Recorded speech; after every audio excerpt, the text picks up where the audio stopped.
Well, welcome to the Lucas and Taryn podcast. This is episode 2, and we are so thankful that you are joining with us today. I'm here with Taryn. How you doing, Taryn?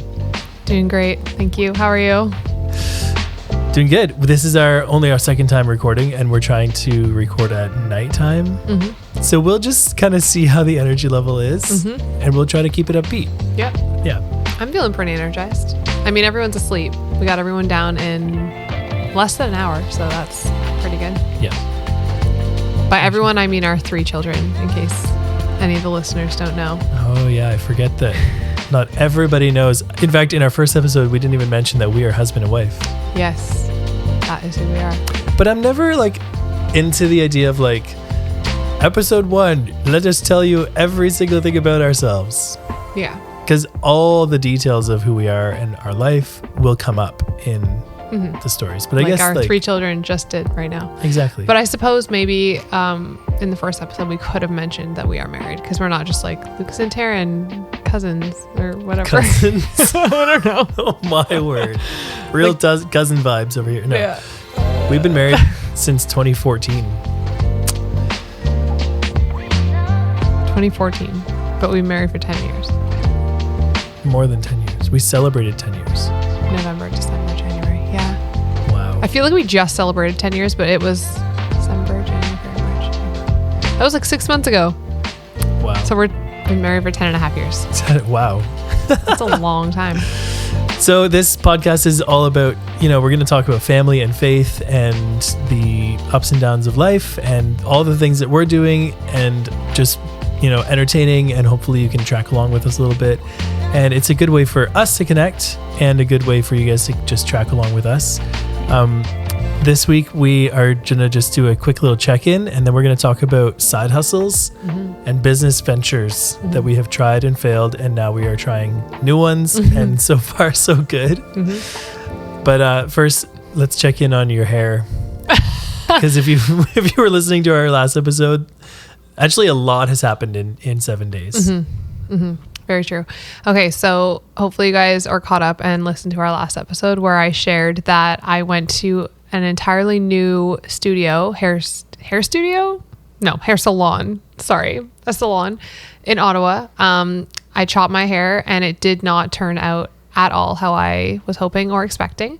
It was just, if you follow me on Instagram, you got the real tea. So you wanted a chop. I wanted a straight across chop, and I got a very, very layered, thinned out Anna Wintour vibe hair. If anyone knows who Anna Wintour is, she is the head person of Vogue magazine, and she's 75 years old and is very chic, but I don't want 75-year-old haircut. You know what I mean?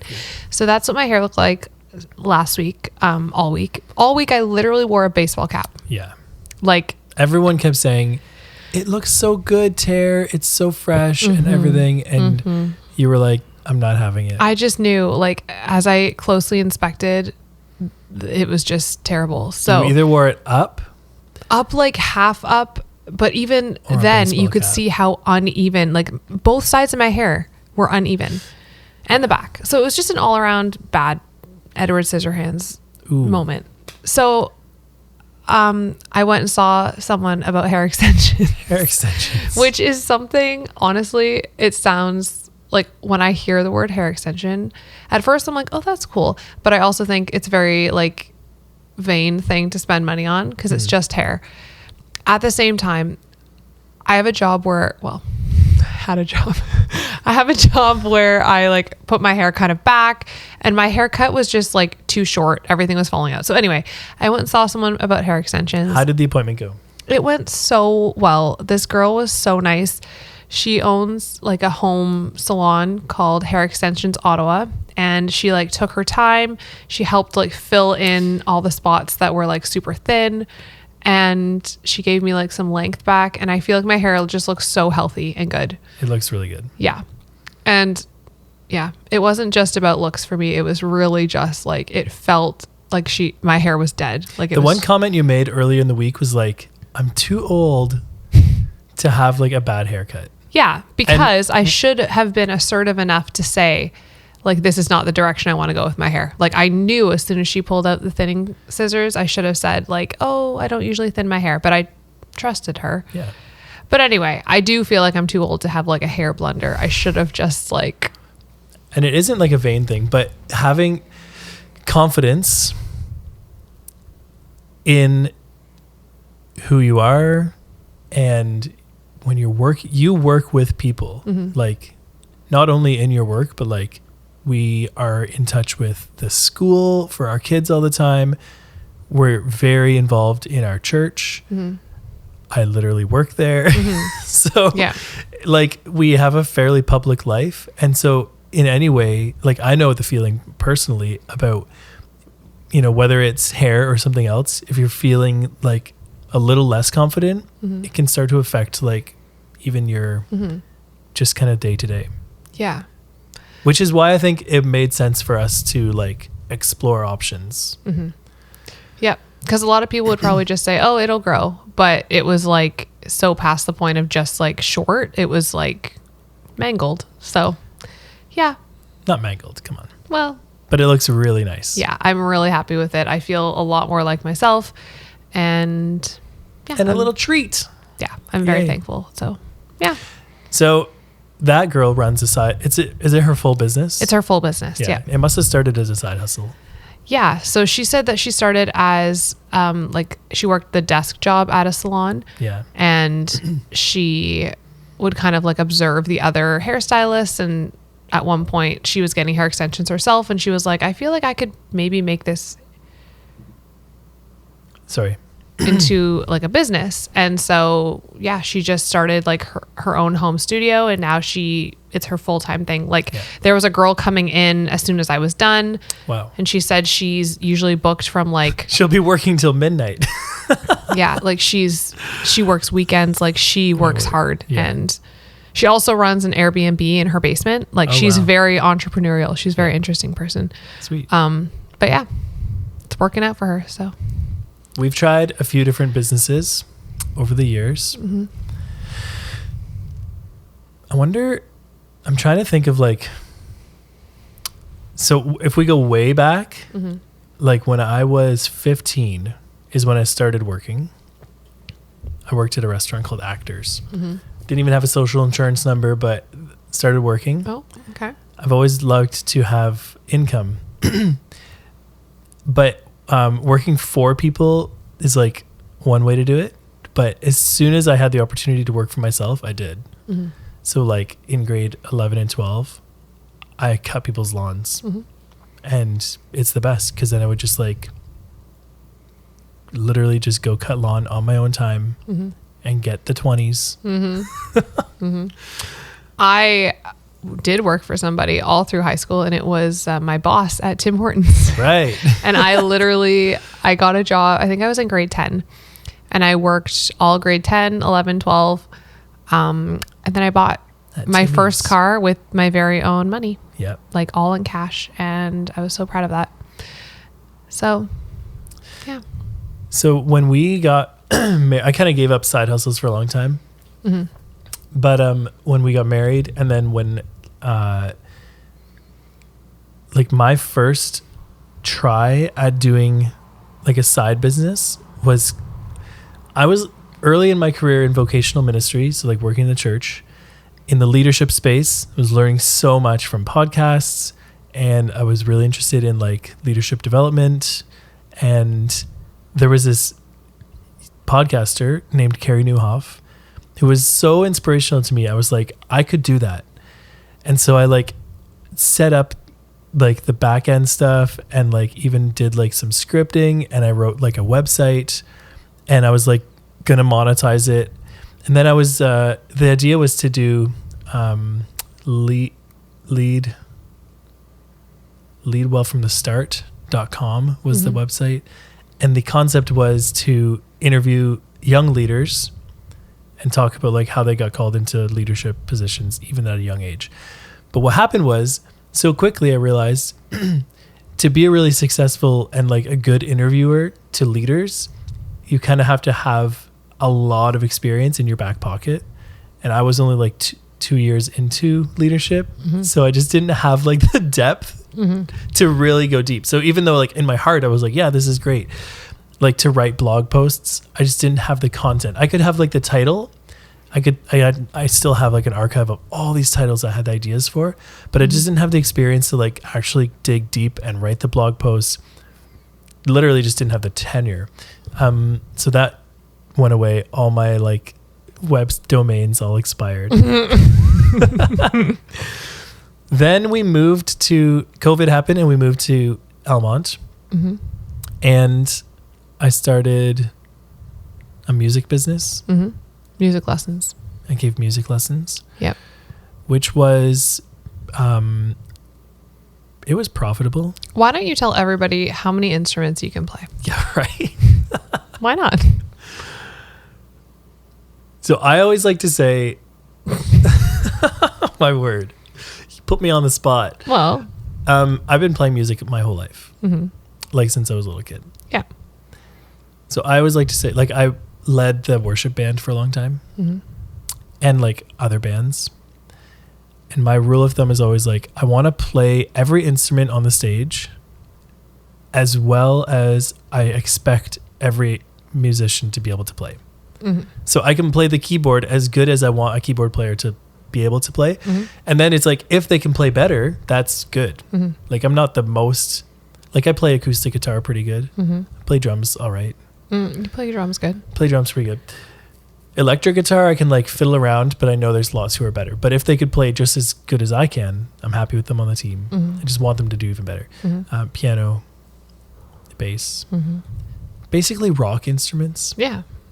Yeah. But then like cello, violin. I had a flute. Flute.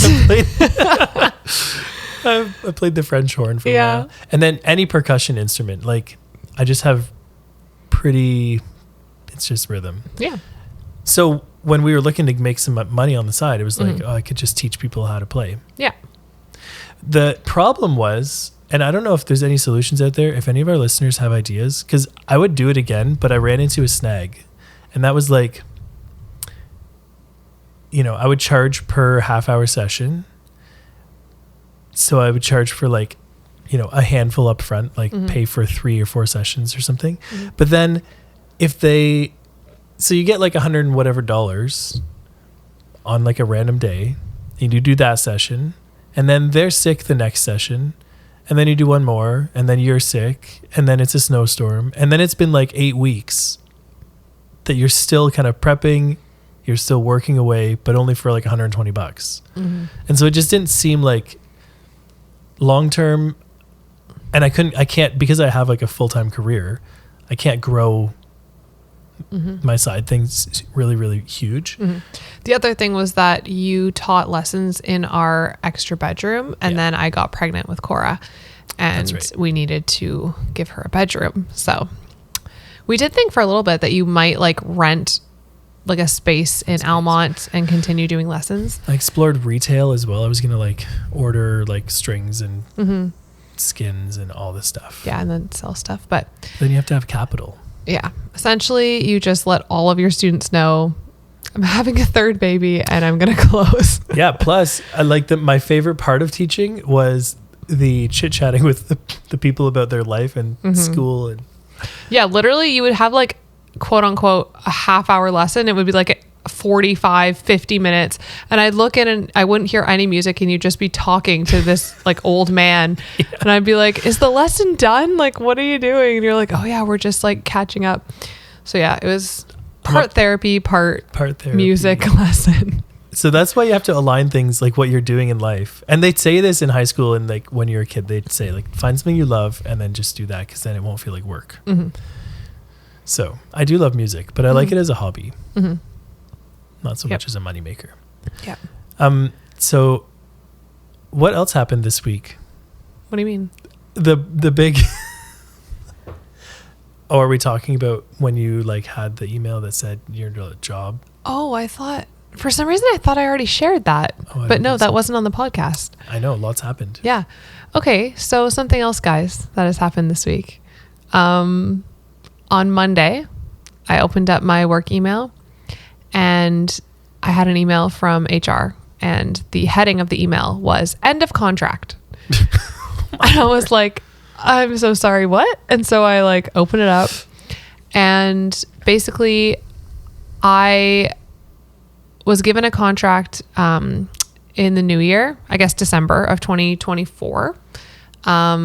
And then I've been working that contract, and it was supposed to go until January of 2026. So I felt like very secure and like comfortable in this position. It's the job that I've been walking to like since December. Like I'm able to walk to it, which is great. Anyways, I got this email. It said end of contract. So since Monday, which is wild because it's like, why call it a contract if you can just break it?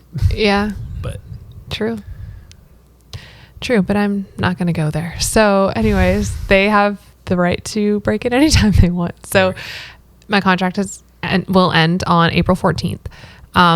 So whenever I received that email, I cried for a good 3 hours. She would like send pictures to the family feed. Yeah. Of like her tear-soaked sweater. Just because it's sad. Like, because I work with literally people. The one thing that hurts deeply in most adult life is like you lose your job. Yeah. And this job that I have, it isn't just a job. Like I support adults who have different disabilities, and I just like, my heart is attached to them. I love the staff there. Yeah. So yeah, it's sad. But when we received this news, Lucas and I immediately went into like brainstorming mode of like, how can this be a positive thing? And like, maybe like God is closing a door in some way and something else better is waiting for me. So we like thought about it for like 2 hours for a really long 2 hours. And then I applied to Algonquin College in Ottawa. Nice. I applied to 3 programs, which is just, wild, but also exciting. We were talking about how like I'm 32, and the idea of like going back to school, in some ways I'm like, I'm still so young. Like I have like a good like 20 something years left of like working. Like why not try a new career? Yeah. And like explore different passions that I have. But then also I'm like, this is so funny. I received an invitation today on Facebook for my 15-year high school reunion. Wow. So that means 15 years ago, I graduated high school, which means I will possibly be going to college with people 15 years younger than me, which is so insane because I still feel like I'm maybe 19, but I also have 3 children and a house and a husband. And wow. Yep. It's just it so is weird how that all happens. Like you just, and we don't, that's not like our angle in life. We never talk about like, oh, I'm older and, when you get this age, I don't feel that's old. not how we like approach life. I know people who are like that, and it's like a thing, and that's like one of their angles in life and everything, but that's never really top of mind for us. Like we're just trying our best to be like faithful in our careers and our family, and we're just like taking one step at a time. But we have been taking one step at a time for 10 years, and we've been out of school. Like I graduated in 2009. Like that's a long, long time ago. Yeah. So the person who I was when I graduated and chose what I would go into vocationally, that person is like now older and wiser and all the things. Like thankfully, I think both of us have navigated these last 15 years with grace and determination, and we're very proud of where we are, and we're doing what we love. But also there's always a drive inside of us, especially when you're kind of forced to brainstorm to like, is this a really, really good fit? And what else could I do? So one of the ideas for Taryn is to like get into personal training, which is really, really exciting because that's something that you've been part of that. You even did a side hustle, partnering with different like large corporations to be affiliate. Yeah. Yeah. So when did I start doing that? Maybe I feel like it was within the time of like maternity leave with Grayson. Yeah. So like 2017. After like I had Grayson, I was honestly bored a lot of the day, like with a newborn, because I was like, what are you supposed to do? Like I can only do so much laundry. Like And I didn't have a ton of friends who had newborns at the time. Like most of my friends were still working and stuff. So I got into like different YouTube videos of like fitness stuff. And like when Grayson was napping, I would like try different workouts and stuff, but that got boring. So I ended up like finding Beachbody. And when we moved to Ottawa, a girl who I used to be neighbors with, like when I was a kid, was living in Ottawa at the time, and we like connected over social media. Oh yeah. And she was like a Beachbody coach. Like she had lots of friends who she was like coaching, and I was like, yeah, I'm looking for some sort of like fitness platform that has like accountability, but also like consistent workouts and like different options and stuff. And she's like, oh, well, you should totally like become a Beachbody, not coach, but like just someone who does Beachbody. So I started doing it. And then as I was continuing to do programs, she was like running different groups, and eventually she convinced me to become a Beachbody coach with her. Yeah. So we went for coffee. This was before Max. We were living in Ottawa. Yeah. So like 2018. 2018-ish. Yeah. So we went for coffee, and she explained to me like her business model of like Beachbody, and it like really excited me. The idea of like being able to like partner with someone who was like also interested in like fitness and nutrition, and just like encouraging other women to like be their best. So I coached with her for a long time. And I ended up like not recruiting, but like bringing in a lot of my friends from like our church. Oh, yeah. And I had like groups of like 15, 16 girls that like I would send out like daily like encouragements, and like we would do different challenges together, and it was really fun. And as I'm talking about it, I'm like, I should do that again. I mean, not with Beachbody specifically, but I just really enjoy like the community of like women like encouraging each other to like work on themselves and feel like the best version of themselves. So yeah, I continued to Beachbody coach like on the side until I got pregnant with Cora, honestly. And then I got really, really sick. And I kind of just let all of my girls know, like, I'm so sorry. I'm not currently working out, and I feel like I can't like be motivating to you guys. So I'm just going to like quietly just like step down, and they've all kind of gone off and done like different platforms now, and everything is dissolved, and I'm no longer doing that. But that was a really fun time in life. I feel like I had a lot of like excitement about like running my groups. It's fun to remember all of that together. Like we do, like Taryn and I are kind of known for like packing our lives pretty full. So it's fun to like sit down and reminisce about those days, because there were so many moments where we, you know, growing relationships with those people. And as you talk about it, I'm like calling to mind all these relationships we used to have. So yeah, one of the things that I applied to Algonquin is like a personal trainer. What is the program actually called? Fitness and health promoter. Yeah. So it's 2 years long. It sounds like it could be done. I think it's 2 semesters. 2 semesters? Yeah. Really? I could be wrong. Okay, well, it's 2 something. It's either 2 years or 2 semesters. But it can all be done. This is all happening in real time. Yeah, it can all be done online, which is like very appealing. And yeah, so that's one of the ones I applied to. It'll be 2 years. I thought it was 2. But anyway, it doesn't matter. And then the second one I applied to is PSW, which is like an 8-month long course, which honestly would be really cool. The reason I applied to that one mostly is because I was looking at possibly working at the hospital in Almont here, and they have quite a few postings for PSW work. And basically, you've been working kind of, in a lot of ways, you have been working as a PSW. Yes. But without the credentials. Yeah. So I may as well just get the credentials, and yeah. So if I get accepted to that one, I would be also excited. Yep. They're different, but they're fun. RPN is more. Is my time. third. I think it's 3 years. I think it's 2. 2 years. Yeah.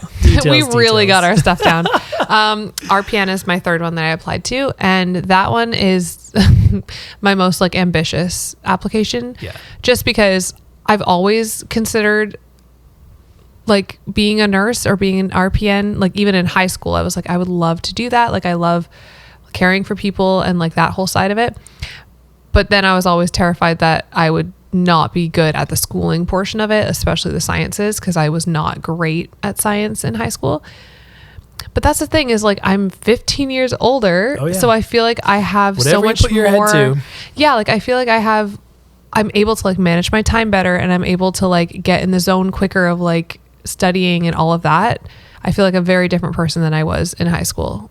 So if I get accepted to RPN and we feel like that's like the right decision, then I'll just go for it, and maybe I'll get a tutor. There you go. The one that excites me the most, and I've already mentioned this to you, is the training one, because I can just picture a whole business around helping the locals here in Elmont. Like I can just picture you having a clientele of like 200 folks who go to your gym to, you know, keep healthy at every age, every stage. I can picture you mentoring like young girls like in high school, and then like caring for the old folks who like need to keep fit. Yep. And kind of everybody in between who just wants to go have fun with a class, or who wants to like get super, super strong and push themselves really hard, or like try CrossFit, or maybe they want to try like, you know, just all sorts of things. And then I just like my love for like business. I can just so picture us having like a really successful gym that we like deck out like aesthetically and it looks sweet. And I love looking at the market, like, you know, for Onset, I've already looked at this location, this area, and like all about the demographics and everything. And like, I literally think that our municipality could support there's one other, and it could support another really successful gym if we just like put our heads down and like went for it. Yeah. But it also saying that it's like, if I was 22 or 25 or 27, I would have a hard time even believing we could do something like that, because so many intricate details and hard work it would take to like pull that off. But now that you know, you're going to you could go to school to learn like the main part. And I've been learning so much about business. I don't know. You just never know. And then I mentioned the idea to someone else, and they're just like, immediately they were like, that's such a good fit for you guys. But yeah, it's cool. This is literally how Lucas's brain works, is like a little idea comes up and then he just like creates an entire business plan and is like, this is so possible and we could do it. And I'm just a visionary. You're a big dreamer, and I like it. It's good. So side hustles, sometimes they're successful, sometimes they're not. So running a music business, it was all right, but didn't really take off. Running like online platform workout stuff, it works for some people. It was like fun for you. It didn't like necessarily take off and get really huge or anything. I honestly though, like I made some money from it, sure, but I did not do it for the money at all. Like it was mostly like the friendships that were grown through it. So, and those you still have. In that way, that was successful. Absolutely. But so we're curious about your side hustles and business ventures and things you've tried. So hit us up on social media stuff. Taryn's is at Taryn Nancy _ on Instagram, sure, and mine is at Mr. Lucas Roberts with a period. And as always, this podcast is a bit of a side hustle, and it's brought to you by Onset Creative. It's a small creative agency that I run. onsetcreative.ca/podcast gets you 10% off your first creative project with me and my team. Really, really excited for all that we can do to help get your side hustle off the ground, and just continuing to support local businesses. Whether you're kind of just getting started, maybe you need a personal brand for your resumes, or you're starting some side hustle, or maybe you are in, you know, one of these niches that we've talked about today. I would love to support you in getting a visual identity put together, your website put together. And if you have other creative projects, like I'm working with some other company about getting one of their podcasts off the ground, like I really just want to support people in helping, you know, create their business from like with the ways that I can help. And then you can do the things that you're really good at and crush it in that way. So onsetcreative.ca/podcast, and that will send a form right to me, and we'll be in touch. And really excited for you to listen to us chit-chatting and processing life all together. Taryn, You're so fantastic. It's so fun to hang out with you. You too. And we'll catch you in the next one. Bye.